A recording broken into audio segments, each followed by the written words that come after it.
여러분 안녕하십니까. 오늘은 2024년 4월 25일 대법논단에 실린 저희 글 나라 망정 필기시험 제도에 대해서 말씀드리도록 하겠습니다. 1. 공부 학문. 우리는 무엇을 해야 할까요? 누구나 아는 것처럼 대한민국은 세계에서 가장 공부를 열심히 하는 국가이며 또한 필기시험이 가장 많은 나라입니다. 고등학교까지는 힘써 배우는 것, 즉 신체적으로나 지식의 측면에서 공부를 열심히 하는 것이 타당할지도 모릅니다. 이 기간의 공부가 평생의 삶을 좌우하며 사회생활에 필요한 신체적, 정신적 기초를 마련해야 하므로 고등학교까지는 의무적으로 공부를 하도록 해야 합니다. 우리나라에서 공부가 얼마나 중요한지를 보면 수학능력 시험 한 번 잘 치면 소위 좋은 대학에 들어가서 밝은 미래가 기다리고 있습니다. 사법고시나 행정고시 등 공무원 시험을 통과하면 그야말로 사회의 기득권층으로 올라서고 안락한 삶이 보장됩니다. 더구나 이 모든 시험은 대체로 하루에 시행되며 이 하루를 위해 인생을 걸어야 하고 그 어떤 시험도 단계별로 올라가는 사례는 없습니다. 다 같은 공무원 시험 학력도 비슷하고 통과하기 무척 어렵지만 시험의 종류에 따라서 9급부터 공무원 시험도 9급부터 4급 혹은 상급 판사, 검사까지 인생이 좌우됩니다. 시험의 원래 목적은 일정한 수준으로 끌어올리기 위한 수단인데 우리나라 시험제도는 끌어내리기 위한 시험입니다. 그래서 수준을 높게 잡고 그 사이에 사다리는 없고 전 과목에 대해 합격서인 합격서를 단번에 합격서를 넘어야 합니다. 힘써 배우지만 시험 한번 잘 치면 인생이 열리고 잘못 치면 인생이 너무나 고달픈 위험 부담이 큰 나라이며 너무나 위험 부담이 큰 나라면 인생 자체도 그야말로 시험의 도박장이 되어버렸습니다. 이미 제4차 산업혁명을 넘어 제5차 정신혁명으로 변해가고 있는데 시험 제도는 아직 농경사의 과거 시험 수준을 벗어나지 못하고 있습니다. 만약 시험 제도가 자신을 준비된 것보다 한두 과목씩 단계별로 실시하면 사다리를 타고 높은 곳까지 돌아갈 수 있지만 우리나라 시험 제도는 높이뛰기 선수처럼 중간에 사다리는 없고 단번에 모든 과목의 높은 벽을 넘어야 합니다. 그래서 시험의 벽을 넘기는 매우 어렵지만 일단 넘기만 하면 멋진 인생이 펼쳐져 이들이 사회 지도층으로 변해가지만 단번에 넘기면 패배의 쓰라림을 맛보며 고단한 삶을 살아야 합니다. 대한민국의 가장 큰 문제점은 일과 공부, 학문의 차이점을 잘 모른다는 점입니다.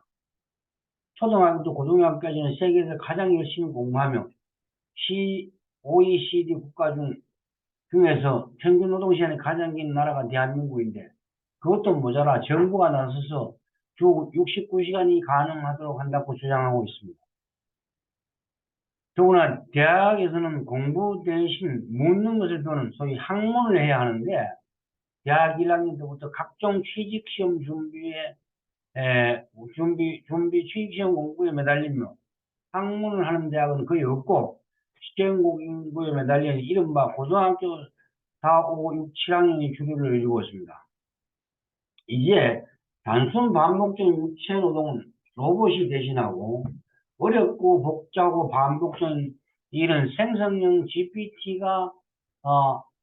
GPT가 대신하는 세상이 되었습니다. 따라서 이제 사람들은 노동시간을 줄이고 인공지능이 하기 어려운 창의적인 일에 집중해야 합니다. 이와 같은 변화에도 불구하고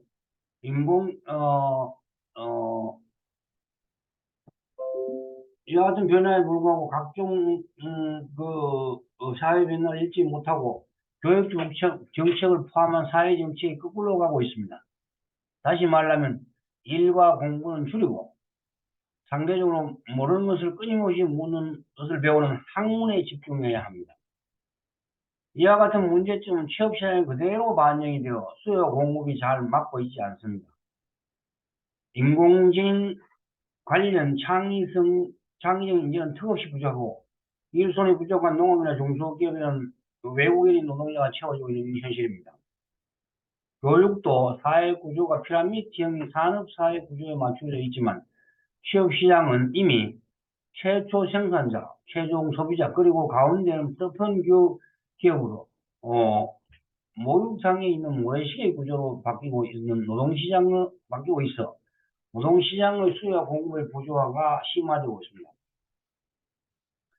그렇게 공부를 열심히 하지만 이미 챗 GPT가 다 할 수 있는 것을 머릿속에 옮기는 것에 밤낮으로 시간을 쓰는 젊은이를 보면 너무나 안타깝고 답답했습니다.